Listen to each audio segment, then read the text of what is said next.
Epione pain management and regenerative centre. ఇక మీ నొప్పులు శాశ్వతం కావు. నేను మీ అందరిని ఒకటే మనం చేస్తా ఉన్నాను. ఇవాళ రాష్ట్రంలో కాంగ్రెస్ పార్టీ ప్రభుత్వంలో ఉన్నది, దేశంలో బీజేపీ ఉన్నది, రేపు వస్తుంది అని అంటున్నారు వాళ్ళు. లేదు కాంగ్రెస్ అన్న రావచ్చు. అయితే ఇప్పుడు ఈ పార్లమెంట్ ఎన్నికలు ఈ ఓట్లని మనం అవకాశంగా తీసుకోవాలి. నేను ఇన్ని మాటలు చెప్పినా కదా, మరి చేయలేదు కదా. అయినా సరే మళ్ళీ మనం కాంగ్రెస్ పార్టీకి పసుపోడి తెస్తాని తేని బీజేపీ పార్టీకి ఓటేస్తే వాళ్ళు మనం కానరిగా తర్వాత ఈ ఓట్లు అయినాయంటే కానరిగా ఈ ఓటు వాళ్ళకు వ్యతిరేకంగా పడ్డా వాళ్ళకు పోయేదేం లేదు. కాంగ్రెస్ పార్టీ అధికారంలో ఉన్నది, ముఖ్యమంత్రి రేవంత్ రెడ్డి ఉంటాడు. కానీ ఈ ఓటు ద్వారా, ఈ ఓటుని వాళ్ళకు వ్యతిరేకం వేయడం ద్వారా మన బాధని వాళ్ళకి చెప్పాలి. నువ్వు ఇస్తా అన్నవి ఇయ్యలేదు, ఇన్ని రోజులాయే మాట దాటేస్తున్నావు, అందుకే మాకు బాధ ఉన్నది, మాకు కోపం ఉన్నది అని ఆ రెండు పార్టీలు కాదని టీఆర్ఎస్ పార్టీకి కారు గుర్తు ఓటేయండి. ఎందుకంటే మేము అధికారంలో లేము. ఇప్పుడు మనం ఇప్పుడు రాష్ట్రంలో లేము, కేంద్రంలో లేము. వాళ్ళకి అప్పుడు భయం పుడుతుంది. మేము చెప్పిన పని చేయకపోతేనే టీఆర్ఎస్ కేసీఆర్ వీళ్ళు మళ్ళా మాకు రాబోయే రోజుల్లో కూడా మాకు ఓట్లు పడాయి, మేము చెప్పినవి చెయ్యాలి అనే భయం వాళ్ళకి పుడుతుంది. ఈ ఓటుని అవకాశంగా తీసుకోండి దయచేసి. దీనివల్ల ఈ రాష్ట్ర ప్రభుత్వానికి వచ్చిన నష్టమే ఉండదు. మీరు అలా రావాలని కోరుకున్నారు, వేసిండ్రు, వాళ్ళు వచ్చిర్రు. మేము వద్దనుకున్నాం, కేసీఆర్ని వద్దనుకున్నారు ఎక్కువ మంది ప్రజలు, మేము పక్కన ఉన్నాం. కానీ ఇప్పుడు వాళ్ళని అడిగేవాడిని గెలిపియండి. మీకోసం అయ్యాయో మీరు ఇవి చెప్పినారు, ఇవి చెయ్యండి అని అడిగేవారిని గెలిపియండి. మేము మీకోసం అడుగుతాం, పోరాడతాం, వాళ్ళు ఇచ్చినటువంటి హామీలు అమలయ్యేటట్టు చూస్తాం. అడిగేవాడే లేకపోతే వాళ్ళు మనకు చెయ్యరు. పని చెయ్యకున్నా, మాట తప్పినా, 2000 కాదు 4000 ఇస్తా అని చెప్పి ఇవ్వకున్నా, 2500 ప్రతి ఆడబిడ్డకు ఇస్తామని చెప్పి ఇవ్వకున్నా, తులం బంగారం అని చెప్పి ఇవ్వకున్నా, 5 లక్షల ఇళ్ళకి ఇస్తామని చెప్పి ఇవ్వకున్నా, పసుపు పోడు తెస్తా అని చెప్పి చేయకున్నా, 2 లక్షల రుణమాఫీ చేస్తామని చెప్పి చేయకున్నా, 15,000 రైతు బంధు ఇస్తామని చెప్పి చేయకున్నా, మాకు ఈ పార్లమెంటులో ఓట్లు పడ్డాయి అని అంటే మేము ఇక వీళ్ళకి చేయకున్నా నడుస్తుంది అన్న ధీమాలో వాళ్ళు పోతారు ఈ కాంగ్రెస్ పార్టీ, బీజేపీ పార్టీ. కాబట్టి ఎన్నికల్ని, ఓట్లని అవకాశంగా తీసుకొని వాళ్ళని కాదని అడిగే నాయకుడిని, అడిగే పార్టీ టీఆర్ఎస్ పార్టీ, కేసీఆర్ని గెలిపియాలని చెప్పి మిమ్మల్ని నేను కోరుతాను. అప్పుడే మన హామీలు అమలవుతాయి, లేకపోతే కావు. ఈ ఓటు మీకోసమే. ఇప్పుడు ఏమీ రాష్ట్ర ప్రభుత్వం మారేది లేదు ఈ ఓటుతో. లేదు నేను ఇంకా మళ్ళీ మంత్రిని అయ్యేది లేదు. నేను ఎమ్మెల్యేగా ఉన్న మీ దయతోటి గెలిచిన ఇట్లనే ఉంటా, 4.5 ఏళ్ళు ఉంటా ఇట్లనే. కేసీఆర్ని పక్కకుండమన్నారు, ఉంటాడు అట్లనే. కానీ ఇప్పుడు గద్దె మీద కూసున్నోడి భయం పుట్టాలి. వాళ్ళు చెప్పినటువంటి హామీలు అమలు చేయాలంటే ఈ ఓటు వల్ల వ్యతిరేకంగా పోవాలి. కాంగ్రెస్ పార్టీకి, బీజేపీ పార్టీకి వ్యతిరేకంగా పోవాలి. ఎంపీ ఎన్నిక కదా, టీఆర్ఎస్కి ఏం సంబంధము అని అంటే పప్పులో కాలేసినట్టే. ఎందుకంటే వాళ్ళని అడిగే వాళ్ళు కావాలి. రాష్ట్రంలో కాంగ్రెస్ పార్టీ అధికారంలో ఉన్నది, బీజేపీ కేంద్రంలో అధికారంలో ఉన్నది. వాళ్ళని అడిగే వాళ్ళు కావాలి. అడిగే వాళ్ళుగా మీ బిడ్డలుగా మేమున్నాం. ఇప్పుడు ఇక్కడ మేము అధికారంలో లేవు, మీతో కలిసి ఉండటానికి వాళ్ళ ప్రతిపక్షంలో ఉన్నాం. కాబట్టి మాకు మద్దతు ఇవ్వండి. ఇకపోతే ఇవాళ పార్లమెంట్ ఎన్నికల్లో అభ్యర్థుల విషయానికి వద్దాం. కాంగ్రెస్ పార్టీ అభ్యర్థి జగిత్యాల జీవన్ రెడ్డి. జగిత్యాల జీవన్ రెడ్డి గారు ఈరోజు కూడా మన ఎమ్మెల్సీ, మన నిజామాబాద్ జిల్లాకు ఎమ్మెల్సీ. ఆయన నిజామాబాద్ జిల్లాకు ఎమ్మెల్సీగా ఉన్నటువంటి వ్యక్తి ఏనాడైనా పడిగెల గ్రామానికి వచ్చిందా? నిజామాబాద్ జిల్లాకు ఎమ్మెల్సీగా ఉన్నటువంటి వ్యక్తి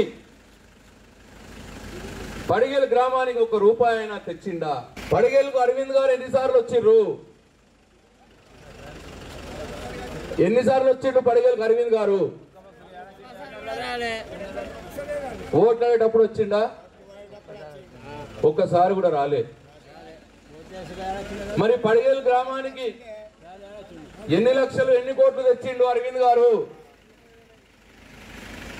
మన ఎంపీగా ఉన్నాడు, మన ఓట్లతోటి గెలిచిండు. మన ఓట్లతోటి గెలిచిన ఎంపీ అభ్యర్థి ఒకసారి కూడా మన గ్రామానికి రాలే, ₹1 కూడా తేలే. మరి అటువంటి ఆయన ఎందుకు గెలిపియాలి? అదే టిఆర్ఎస్ పార్టీ అభ్యర్థి బాజిరెడ్డి గోవర్ధన్ గారు ఉన్నారు. మన ప్రాంతానికి ఒకసారి ఎమ్మెల్యేగా పనిచేసినాడు. ఈ పడిగెల గ్రామంలో పనులు చేసినాడు. నేను ఉన్న 10 సంవత్సరాలుగా భగవంతుడు నాకు ఇచ్చిన శక్తి మేరకు ఈ పడిగెల గ్రామంలో పనులు చేసిన. మన మధ్యలో ఉన్నాడు బాజిరెడ్డి గోవర్ధన్. మన మధ్యలో, ప్రజల మధ్యలో ఉండే వ్యక్తి. మంచికి చెడుకు వస్తాడు, పెళ్లికి సాగుకు వస్తాడు. ఈ జీవన్ రెడ్డి వచ్చినాడా, ఈ అరవింద్ వచ్చినాడా? ఒక్కసారి ఆలోచన చేయాలని చెప్పి నేను పడిగెల గ్రామ ప్రజల్ని నేను కోరుతా ఉన్నా. 20 సంవత్సరాలుగా ఎమ్మెల్యేగా పనిచేసిన వ్యక్తి బాజిరెడ్డి గోవర్ధన్. ఇవాళ ఏ రాత్రైనా ఆపదొచ్చి ఫోన్ చేస్తే ఎత్తే వ్యక్తి బాజిరెడ్డి గోవర్ధన్. నిజామాబాద్లో ఎల్లప్పుడూ అందుబాటులో ఉండే వ్యక్తి బాజిరెడ్డి గోవర్ధన్. మన అభ్యర్థి, మన పార్టీ అభ్యర్థి, కేసీఆర్ పెట్టిన అభ్యర్థి. కాబట్టి ఎటు చూసినా పార్టీల వారీగా వాళ్ళు ఇచ్చిన హామీలు అమలు చేయాలని, వాళ్ళని ఒత్తిడి తేవాలన్నా అడిగేవాడు కావాలి, వాడు టీఆర్ఎస్ పార్టీ వాడు కావాలి. అభ్యర్థుల వారీగా చూసినా మన మధ్యలో ఉండేవాడు బాజిరెడ్డి గోవర్ధన్, మన పార్టీ అభ్యర్థి. కాబట్టి నేను మీ అందరికీ మనవి చేస్తా ఉన్నా, బీజేపీ అక్షంతలు వచ్చినాయని, రాముడి గుడి పెద్దగా కట్టిర్రని, అటు ఓట్ల కోసం చూడకండి దయచేసి. ఎందుకంటే ఈ దేశంలో 542 ఎంపీ సీట్లు ఉంటాయి. వినండి జాగ్రత్తగా. ఈ దేశంలో 542 ఎంపీ సీట్లు ఉంటాయి. 542 సీట్లలో ఒక్కటి నిజామాబాద్ సీటు. దీని ఎంపీ ఇప్పుడు అరవింద్, మనల్ని మోసం చేసిన అరవింద్. ఈ ఒక్క ఎంపీ, ఈ అరవింద్ ఓడినా గెలిచినా అటు నరేంద్ర మోడీ ప్రధానమంత్రి కావటానికో, ఇటు రాహుల్ గాంధీ ప్రధానమంత్రి కావటానికో కాకపోవటానికో ఏమీ ఫరకపడది, ఏమీ ఫరకపడది. కాబట్టి నేను మోసం చేసినా సరే, నేను 5 రోజుల్లోనే పసుపోటు చేస్తా అని ఎగబెట్టినా సరే, నాకు రైతన్నలు ఓటేసిర్రు, ఇలాని ఏం మాటలు చెప్పినా ఇక నడుస్తుంది అనే అభిప్రాయం అరవింద్కు ఓటు వేసి మనం తేవద్దు అని చెప్పి నేను రైతన్నలను కోరుతా ఉన్నా. ఆయన అంటున్నాడట, నన్ను చూసి కాదు మోడీని చూసి ఓటేయండి అంటున్నాడట అన్ని దగ్గరలో. నేనంటున్న అరవింద్ ఒకవేళ మోడీని చూసే ఓటేసేది ఉంటే రమ్మనండి, మోడీ గారిని నిజామాబాద్ నిలవడమనండి, అప్పుడు ఆలోచిస్తారు నిజామాబాద్ ప్రజలు. కానీ 5 సంవత్సరాలు ఒక ఊరికి రాకుండా, ఒక పని చేయకుండా, నువ్వు పసుపోటు చేస్తా అని చెప్పి దాటవేసి మద్దతు ధర తెస్తా అని చెప్పి ఎగబెట్టి ఇన్ని రకాల మోసాలు చేసి కూడా ఇంకా మా ప్రజలు నీకు ఓట్లు వేస్తారనుకుంటే నీ పొరపాటు అని చెప్పి నేను అరవింద్ గారికి సూచిస్తా ఉన్నా. దయచేసి ఆలోచన చేయాలని చెప్పి నేను కోరుతా ఉన్నా.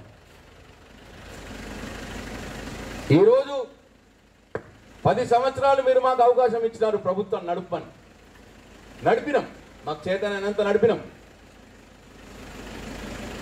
కానీ మాకంటే ఎక్కువ ఆయన నడుపుతాడు అని మీరు ఆశించారు. ఆయనకి ఇచ్చినారు అధికారం. ఇవాళ కేసీఆర్ మేమందరం ప్రతిపక్షంలో ఉన్నాం. మా పని వల్ల మా బాధ్యత ఈ ప్రభుత్వాలు, ఈ రాష్ట్ర కేంద్ర ప్రభుత్వాలు, ఈ కాంగ్రెస్ బీజేపీ ప్రభుత్వాలు ఏదైతే మీకు చేస్తామని చెప్పి మాట ఇచ్చినారో ఆ హామీలు అమలు చేయడానికి మీతో కలిసి పోరాడటానికి మేము సిద్ధంగా ఉన్నాం. మీతో కలిసి నడవడానికి మేము సిద్ధంగా ఉన్నాం. దయచేసి మమ్మల్ని మీ పక్కన చేర్చుకోండి. టీఆర్ఎస్ పార్టీకి బలం చేయండి. కారు గుర్తు కోటేసి ఇంకొక అడిగే గొంతుక బాజిరెడ్డి గోవర్ధన్ గెలిపియండి. నాకు తోడుగా ఉంచండి. నేను బాజిరెడ్డి గోవర్ధన్ గారు ఎట్లా ఈ పడిగెల్ గ్రామానికి, బాల్కొండ నియోజకవర్గ ప్రజలకి, రాష్ట్ర ప్రజలకి చెప్పిన హామీలు ఎట్లా అమలు చేయరో చూస్తాం. మేము పోరాడతాం మీ పక్కన. నిధులు కొద్దిగా మిగిలి ఉన్నాయో ఆ నిధులన్నీ తీసుకువచ్చి మన బాల్కొండ నియోజకవర్గాని కోసం నేను మంజూరు చేసినాం. అనేక కుల సంఘ భవనాలు మంజూరు చేసినాం, రోడ్లు మంజూరు చేసినాం, చాలా పనులు చేసినాం.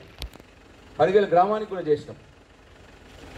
అయితే ఇవాళ మేము అప్పుడు మంజూరు చేసిన పనులని ఇవాళ ఈ కొత్త కాంగ్రెస్ ప్రభుత్వం ఆపాలని చూస్తూ ఉన్నదట. అది మంచిది కాదు అని నేను అసెంబ్లీలో చెప్పిన. ఒక గ్రామానికి ఓ పని మంజూరు చేస్తే ఆ గ్రామంలో అన్ని పార్టీల వారు ఉంటారు. టీఆర్ఎస్ వాళ్ళు ఉంటారు, కాంగ్రెస్ వాళ్ళు ఉంటారు, బీజేపీ వాళ్ళు ఉంటారు. ఆ పని అందరికీ పనికి వస్తుంది. ఏదో నా ఒక టీఆర్ఎస్ పార్టీ వాళ్ళకే కాదు. ఒక రోడ్ వేస్తే గ్రామ ప్రజలందరూ నడుస్తారు. ఓ సంఘ భవనం కట్టిస్తే ఆ కుల సంఘ భవనంలో, ఆ కులంలో అన్ని పార్టీల వారు ఉంటారు, ఒకటే పార్టీ వారు ఉండరు. కాబట్టి ఒక గుడి కట్టిస్తే ఆ గుడిలో అన్ని వర్గాల ప్రజలు పోయి, అన్ని కులాల వారు పోయి ఆ గుడిలో పూజిస్తారు. వాటిని వాళ్ళు ఆపే ప్రయత్నం చేస్తూ ఉన్నారట. అవి ఆపద్దు అని చెప్పి నేను డిమాండ్ చేస్తూ ఉన్నా. దానికోసం కూడా మీరు నాకు మద్దతుగా నిలవాలి. రేపు మన గ్రామానికి మంజూరైనటువంటి పనులు సజావుగా జరగాలంటే కూడా కాంగ్రెస్ పార్టీకి బుద్ధి చెప్పాలి, వాళ్ళకు భయం పెట్టాలి. ఇంకా ఒక మాట అంటున్నారట, మేము ఆ రోజు మంజూరు చేసినాయి బట్టి మోసవి బోకసి అవి ఉట్టుటి అనే మాటలు మాట్లాడుతున్నారట కాంగ్రెస్ పార్టీ నాయకులు. నాకు చాలా బాధేసింది. ఒక ప్రభుత్వం మంజూరు చేస్తే, ప్రభుత్వాలు మారుతూ ఉంటాయి, ఒక ప్రభుత్వం మంజూరు చేస్తే వచ్చే ప్రభుత్వం దాన్ని అందుకొని ముందుకు తీసుకుపోవాలి. అదే ఈ ప్రజాస్వామ్యంలో ఒక ఉపతనం. నేను మొదలు ఎమ్మెల్యే అయినప్పుడు నాకంటే మొదలు కాంగ్రెస్ ప్రభుత్వం ఉండే. అనిల్ గారు ఎమ్మెల్యేగా ఉండ్రి. ఆయన పోయేటప్పుడు మంజూరు చేసిన అన్ని కూడా నేను కొనసాగించిన.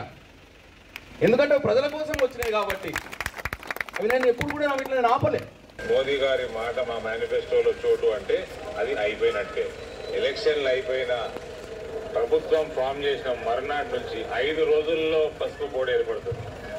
పసుపుకి, ఎర్రజొన్నకి, చెరుకుకి మద్దతు ధరలు ప్రొక్యూర్మెంట్ ప్రైజ్ ఎంఎస్పి తరహాలో చేస్తున్నామని ఆల్రెడీ చెప్పారు. ఇది ఆయన అన్నాడు. పోయిన పసుపుకు మద్దతు ధర ఇచ్చుడు అంటే ఏంది? ఎట్లనైతే వడ్లు కాంటబెట్టి ప్రభుత్వం కొంటున్నదో అట్లా పసుపును కూడా ప్రభుత్వమే కాంటబెట్టి కొనాల. పసుపును ప్రభుత్వం కాంటబెట్టి కొంటున్నదా మన ఊర్లల్లో? ఇప్పటిదాకా సంతకం పెట్టలే. 100 రోజుల్లో అమలు చేస్తా అన్నాడు. ఏమేమి అమలు చేస్తా అన్నాడో ఒకసారి ఆయన మాటలనే చూడండి. పెన్షన్ ఎంత వస్తుంది? 2000 వస్తుంది కదా. పెన్షన్ 4000 ఖాతాలో పడతాయి. వచ్చే డిసెంబర్ 9 నాడు పెద్దమ్మ 2000 కాదు, ఇందిరమ్మ రాజ్యం వచ్చి నీకు 4000 రూపాయలు పెన్షన్ వస్తుంది. ఎవరు నడుపుకునే పని లేదు.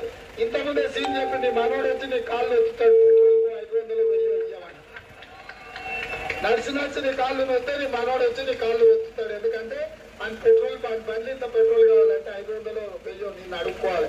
అందుకే పేదల కోసం కొడుకు మీదనో కోడల మీదనో బిడ్డ మీదనో అల్లుడి మీదనో ఆధారపడకుండా మందు గోళీలు కొనుక్కోవాలనుకున్నా మనవాడికి చాక్లెట్ కొనియాలన్నా ప్రతి నెల 4000 రూపాయలు నీ ఖాతాలో వేసే బాధ్యత సోనియమ్మ తీసుకున్నది. జిల్లా కలెక్టర్ మంజూరు చేసినటువంటి కాపీ, జిల్లా కలెక్టర్కు రాష్ట్ర ప్రభుత్వం నుంచి ఆదేశాలు వస్తే జిల్లా కలెక్టర్ ప్రొసీడింగ్స్ ఇచ్చినటువంటి కాపీ ఇది.